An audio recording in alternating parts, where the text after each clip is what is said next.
بسم اللہ الرحمن الرحیم۔ ناظرین، حضرت آدم علیہ السلام کے بیٹے قابل نے اپنے بھائی حابل کو قتل کر دیا تو اللہ تعالیٰ نے اسے کوے کے ذریعے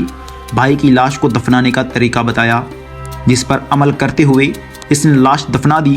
اب اسے اپنے والد کے غصے کا خوف تھا اور اس موقع پر شیطان نے قابل کو گھر سے بھاگ جانے کی ترغیب دی، کیونکہ اسے یہ خوف لاحق تھا کہ اگر قابل حضرت آدم کے پاس رہا تو کہیں وہ توبہ استغفار کے بعد دوبارہ راہ حق پر نہ آ جائے۔ چنانچہ اس نے قابل سے کہا کہ اب تجھے تیرے والد زندہ نہیں چھوڑیں گے، تجھے قتل کر ڈالیں گے، تو یہاں سے بھاگ جا۔ قابل کو تو پہلے ہی اس بات کا خوف تھا، لہٰذا وہ یمن فرار ہو گیا، جہاں اس نے سکونت اختیار کی اور بعد ازاں اس نے شادیاں بھی کی، جن سے اولاد کثیر پیدا ہوئی۔ قابل نے اپنے والد کے دین حق سے بغاوت کر کے پہلے آتش پرستی شروع کی، پھر شیطان نے اسے پتھر سے بت بنانے کا طریقہ سکھا دیا۔ جو قابل اور اس کی اولاد نے ایک اللہ کو چھوڑ کر بت پرستی شروع کر دی تھی، اور دنیا میں قتل و غارت، حسد و فساد اور بت پرستی کی بنیاد قابل ہی نے رکھی تھی۔ حضرت عبداللہ بن مسعود سے روایت ہے کہ حضور نبی کریم صلی اللہ علیہ وآلہ وسلم نے فرمایا کہ دنیا میں جب بھی کوئی ظلم سے قتل ہوتا ہے تو اس کا ایک گناہ حضرت آدم علیہ السلام کے بیٹے قابل کی گردن پر ضرور ہوتا ہے، اس لیے کہ وہ شخص ہے جس نے ظالمانہ قتل کی ابتدا کی اور یہ ناپاک طریقہ جاری کیا۔ حضرت آدم علیہ السلام کو جب بیٹے کے قتل کی خبر ملی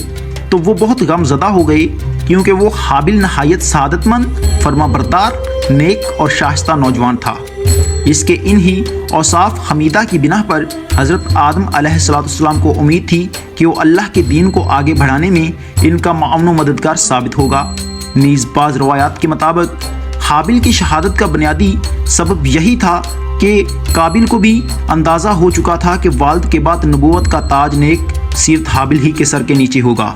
اور اسی حسد نے اسے بھائی کے قتل پر ابھارا۔ اور حابل کے قتل کے بعد حضرت آدم اور اماں حوا بہت اداس رہا کرتے تھے اور بیٹے کو یاد کر کے گھنٹوں آنسو بہایا کرتے تھے۔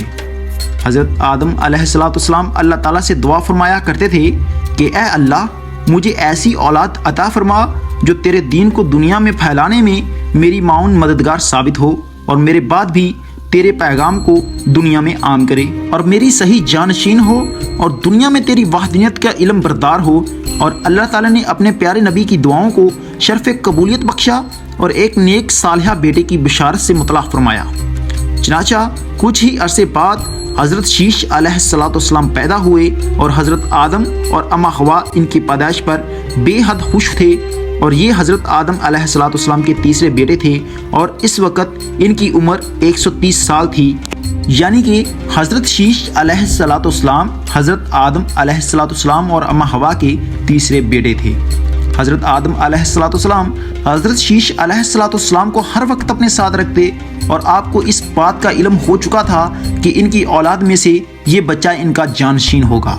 چنانچہ انہوں نے شروع ہی سے ان کی تربیت پر خصوصی توجہ دی، اور آپ علیہ السلام حضرت شیش علیہ السلام کو جنت کا احوال سناتے، اچھے اور برے کی پہچان کرواتے، اور جو حضرت شیش علیہ السلام بڑے ہوتے گئے ان کی پوشیدہ صلاحیتیں اور والدین کی تعلیم و تربیت رنگ لا رہی تھی، اور حضرت آدم نے ان کو درس و تدریس اور واعظ و تبلیغ کے خوبصورت اور منفرد طریقے سکھائے، انہیں دنوں اور رات کی گھڑیوں کی پہچان کروائی، اور ان اوقات میں ہونے والی عبادتوں کو تعلیم دی، اور اس کے علاوہ طوفان نوح کے بارے میں بھی آگاہ کیا۔ اور جو کچھ عرصے بعد آنا تھا، حضرت آدم اور حضرت حوا کو حضرت شیش سے بڑی امید تھی، جس کی بڑی وجہ یہ تھی کہ ان کا ایک بیٹا قتل ہو گیا تھا اور دوسرا شیطان کا پیروکار بن کر کفر کے راستے پر چل نکلا تھا، اور اب اللہ کے دین کو آگے پھیلانے اور شیطان کے شر کا مقابلہ کرنے کے لیے حضرت آدم علیہ السلام کے بعد حضرت شیش علیہ السلام ہی تھے۔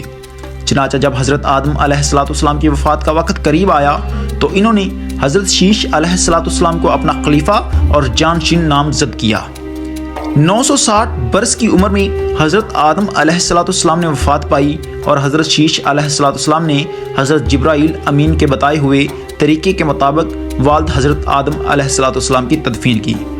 اللہ رب العزت نے حضرت شیش علیہ السلام کو نبوت کے عظیم منصب پر فائز فرمایا اور اولاد کثیر سے نوازا، اور پھر یہ کہ ان کی اولاد نہایت فرما بردار اور نیک بھی تھی، جو اپنے والد کے ساتھ تبلیغ دین کے کاموں میں مصروف رہتی۔ اور روایات میں ہے کہ اللہ تعالیٰ نے اپنے پیغمبروں پر 100 صحیفے نازل کیے اور 4 کتابیں، اور ان 100 صحیفوں میں سے 50 صحیفے حضرت شیش علیہ السلام پر اترے۔ گویا کہ قرآن کریم میں جن 25 انبیاء کرام علیہ السلام کے اسماء گرامی مذکورہ ہیں، ان میں سے حضرت شیش علیہ السلام کا نام شامل نہیں، تاہم احادیث مبارکہ میں ان کے نبی ہونے کا دعویٰ موجود ہے۔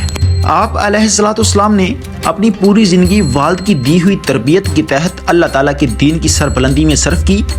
آخری عمر میں زیادہ ضعیف ہونے کی وجہ سے گوشہ نشین ہو گئے تھے، لیکن اولاد آپ کے کام کو آگے بڑھاتی رہی، اور حضرت شیش علیہ السلام اپنے بھائی قابل کی اولاد کے کفر و شرک میں مبتلا ہونے اور شیطان کا اعلیٰ کار بنے رہنے کی وجہ سے بڑے فکر مند رہتے تھے، اور انہیں راہ راست پر لانے کی کوششوں میں لگے رہتے تھے، جنہوں نے اپنے باپ قابل کی شکل کے بت بنا کر اس کی پوجا کرنا شروع کر دی تھی۔ روایات میں ہے کہ دنیا میں موجود تمام انسان یعنی کہ بنی آدم حضرت شیش علیہ السلام ہی کی اولاد ہیں، کیونکہ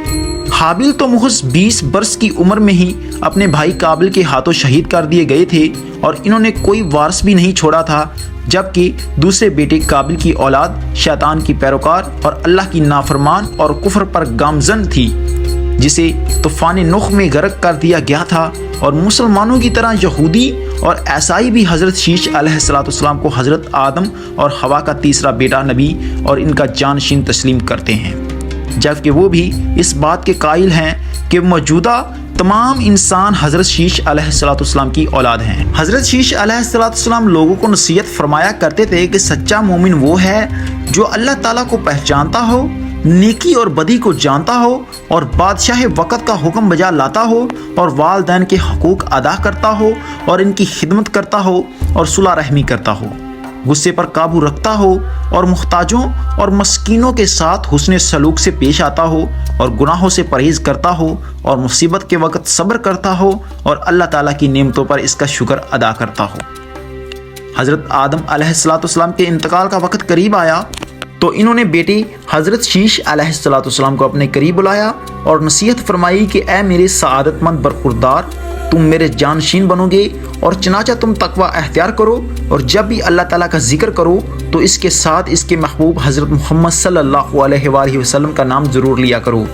کیونکہ میں نے ان کا نام عرش پر اس وقت لکھا دیکھا جب کہ میں روح اور منح کی درمیانی حالت میں تھا، اور پھر میں نے تمام آسمانوں کا چکر لگایا تو بارگاہ رب العزت میں آپ صلی اللہ علیہ وآلہ وسلم کی شان محبوبیت کا یہ عالم دیکھا کہ نام محمد صلی اللہ علیہ وآلہ وسلم اللہ تعالیٰ کو اتنا پیارا ہے کہ آسمانوں میں کوئی ایسی جگہ نہیں ہے جہاں یہ نام مبارک نہ لکھا ہو، اور میرے رب نے مجھے جنت میں رکھا تو میں نے جنت میں کوئی محل، کوئی بالا خانہ، کوئی دریچہ ایسا نہ دیکھا جس پر اسم محمد صلی اللہ علیہ وآلہ وسلم تحریر نہ ہو۔ لہٰذا تم بھی کثرت کے ساتھ ان کا ذکر کیا کرو، کیونکہ فرشتے بھی ہر وقت اور ہر لمحہ آپ صلی اللہ علیہ وآلہ وسلم کا ذکر کرتے رہتے ہیں۔